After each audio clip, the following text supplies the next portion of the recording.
कानून की वजह से हिंदुस्तान की जो आबादी है 40% लोग जो राशन की दुकानों से 2 रुपया 5 रुपया किलो का जो अनाज लेते हैं, जब सरकार खरीदी नहीं करेगी, सार्वजनिक राशन प्रणाली की दुकानें बंद हो जाएंगी, FCI की गोदामें बंद हो जाएंगी, वेयर हाउस बंद हो जाएंगे। और ये जो कानून है, ये कानून हिंदुस्तान की सरकार ने अडानी अंबानी जैसे जो पूंजीपति हैं, अमेरिका जैसे जो साम्राज्यवाद है, उनके दबाव में आकर के हिंदुस्तान की खेती, हिंदुस्तान के किसानों को बर्बाद करने के लिए ये काला कानून लेकर के आई है।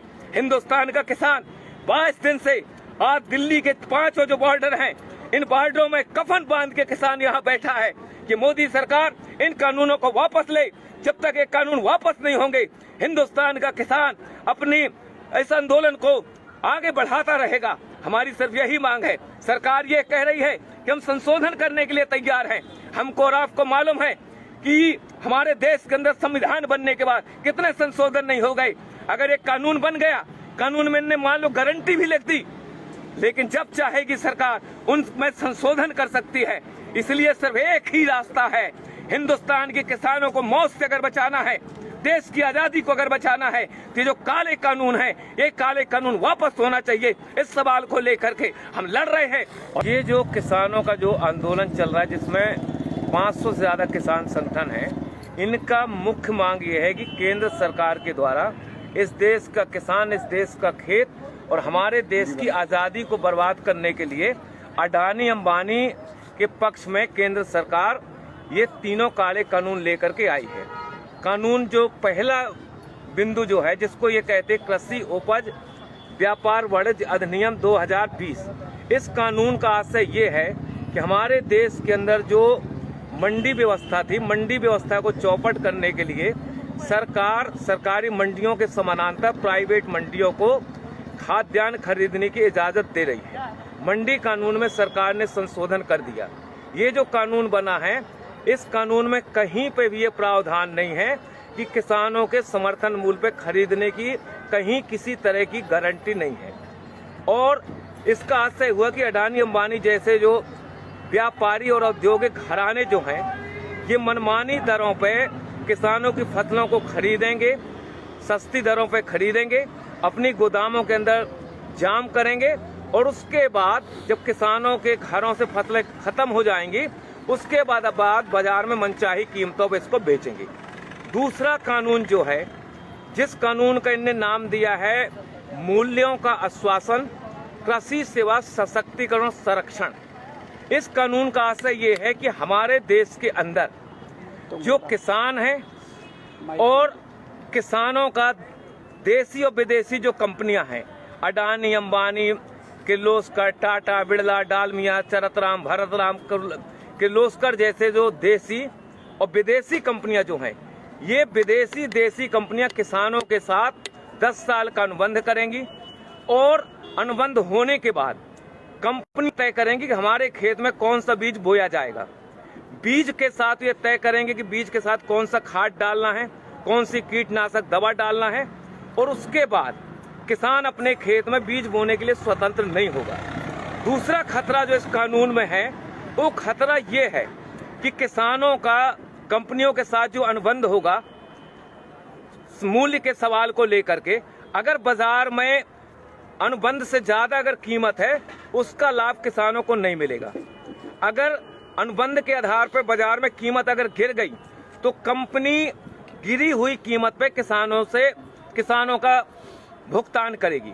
अगर मान लो किसान अपने खेतों में जो फसल पैदा किया, कभी प्राकृतिक आपदा आ गई, ओला पड़ गया, पाला पड़ गया, कभी अतिवर्षा हो गई, अगर फसल में कोई आंशिक क्षति या गुणवत्ता के सवाल पे कंपनी हमारे माल को रिजेक्ट कर सकती है, खरीदने के लिए कंपनी बाध्य नहीं होगी।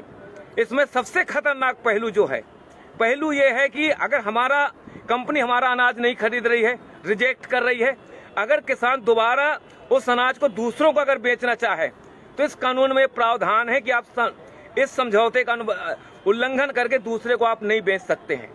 इस कानून में सबसे खतरनाक पहलू जो है कि ये न्यायालयीन प्रक्रिया से बाहर कर दिया गया है। एसडीएम कलेक्टर जो है इसका निराकरण करेगा, केंद्र सरकार का प्रतिनिधि निराकरण करेगा। कंपनी और किसानों के बीच में अगर कहीं पे कोई विवाद होता है, तो इसमें हाई कोर्ट सुप्रीम कोर्ट जाने के किसानों को अधिकार नहीं दिए गए हैं। और हम और आप ये जानते हैं कि एसडीएम और कलेक्टर जो है ये राज्य और केंद्र सरकार के प्रतिनिधि होंगे। कंपनी के बड़े बड़े वकील पैरवी करेंगे और किसान के पास इतनी ताकत नहीं, इतना पैसा नहीं है कि उन वकीलों का मुकाबला कर सके और आखिरी में किसान के खिलाफ ही फैसला होगा। इसलिए ये कानून ठेका खेती वाला जो कानून है खतरनाक कानून है। इस कानून से हमारे देश की खाद्यान्न सुरक्षा खतरे में पड़ेगी। हमारे कंपनियों को अगर ये लगता है कि दुनिया के देशों में कौन सी चीज की जरूरत है, अगर उनको लगता है कि रतन जोत पैदा करना है, उनको लगता है मशरूम की खेती करना है, तो आज हमारे देश का किसान अपने खेतों में जो धान पैदा कर रहा है, गेहूं पैदा कर रहा है, कंपनी उनको मजबूर करेंगी रतन जोत और मशरूम की खेती करने के लिए, क्योंकि बीज वो देंगी। हम लोगों ने देखा हिंदुस्तान के जब ईस्ट इंडिया कंपनी का कब्जा था, ये जो बंगाल था, जब हिंदुस्तान और पाकिस्तान नहीं बना था, बांग्लादेश नहीं बना था, उस समय ईस्ट इंडिया कंपनी ने वहां के किसानों को बाध्य किया था नील खेती करने के लिए। और जब नील खेती किसानों ने की, जमीनें उनकी बंजर हुई, उर्वरक शक्ति खत्म हुई और हमारे देश में आजादी के पहले 1 करोड़ से ज्यादा हिंदुस्तान का नागरिक मारा गया था भूख की वजह से। तीसरा कानून जो है, तीसरा कानून का नाम यह है कि अति आवश्यक वस्तु अधिनियम 2020 संशोधन कर दिया। इस कभी तक हमारे देश का जो कानून था, उस कानून में प्रावधान ये था कि हमारे देश का व्यापारी, हमारे देश का औद्योगिक घराना एक सीमा से ज्यादा अपनी दुकानों के अंदर किसी भी वस्तु को अधिक समय तक जाम नहीं कर सकता था। इसमें कानून बना हुआ था। अब सरकार ने फैसला किया है, हिंदुस्तान के खेत में जो हम पैदा करते हैं, गेहूं, चना, अलसी, मसूर, बटरी, दलहन, तिलहन, शक्कर और सब्जी और फल, इनको आवश्यक वस्तु अधिनियम की परिधि से बाहर कर दिया गया है। व्यापारियों को खुली इजाजत दे दी गई है, जितना चाहो आप खरीद लो, खरीदने के बाद अपनी गोदामों में ताला डाल दो, बाजार के अंदर संकट पैदा कर दो, बाजार के अंदर हाहाकार मच जाए, रोटी के लिए जनता तरसने लगेगी। उसके बाद ये मनचाही कीमतों पे गोदाम के माल को बाहर निकालेंगे और मनचाही कीमतों पे हमारे देश के अंदर जमाखोरी, मुनाफाखोरी बढ़ेगी। इसलिए ये कानून हिंदुस्तान के किसानों के भर पक्ष में नहीं है, ये कानून इस देश की जनता के पक्ष में भी नहीं है। जनता के पक्ष में इस हिसाब से नहीं है कि खेत का अनुबंध कंपनी के साथ होगा, हमारे खेतों में जो पैदावारी होगी वो गोदामों के अंदर चली जाएगी।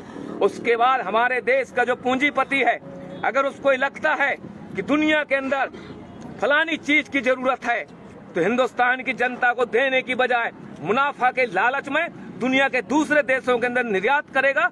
हिंदुस्तान के अंदर आने वाले समय में खाद्यान्न संकट पैदा होगा।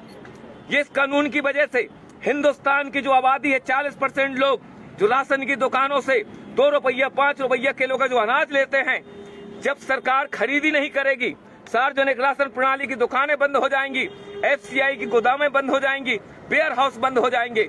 और ये जो कानून है, ये कानून हिंदुस्तान की सरकार ने अडानी अंबानी जैसे जो पूंजीपति हैं, अमेरिका जैसे जो साम्राज्यवाद है, उनके दबाव में आकर के हिंदुस्तान की खेती, हिंदुस्तान के किसानों को बर्बाद करने के लिए ये काला कानून लेकर के आई है। हिंदुस्तान का किसान 22 दिन से आज दिल्ली के 5 जो बॉर्डर हैं, इन बॉर्डरों में कफन बांध के किसान यहाँ बैठा है कि मोदी सरकार इन कानूनों को वापस ले। जब तक ये कानून वापस नहीं होंगे, हिंदुस्तान का किसान अपनी इस आंदोलन को आगे बढ़ाता रहेगा। हमारी सिर्फ यही मांग है, सरकार ये कह रही है कि हम संशोधन करने के लिए तैयार हैं। हमको और आपको मालूम है कि हमारे देश के अंदर संविधान बनने के बाद कितने संशोधन नहीं हो गए।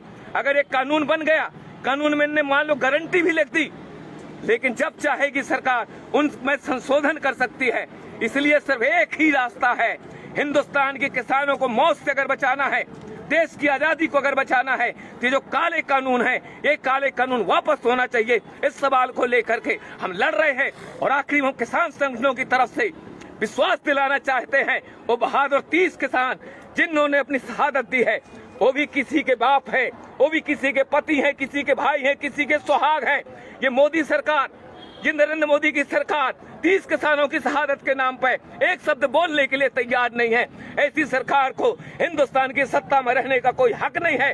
हम किसान भाइयों से गुजारिश करना चाहते हैं, ईंट का जवाब पत्थर से दो, किसान को बचाओ, देश को बचाओ, यही हमारे आंदोलन का मकसद है। जय जवान जय किसान।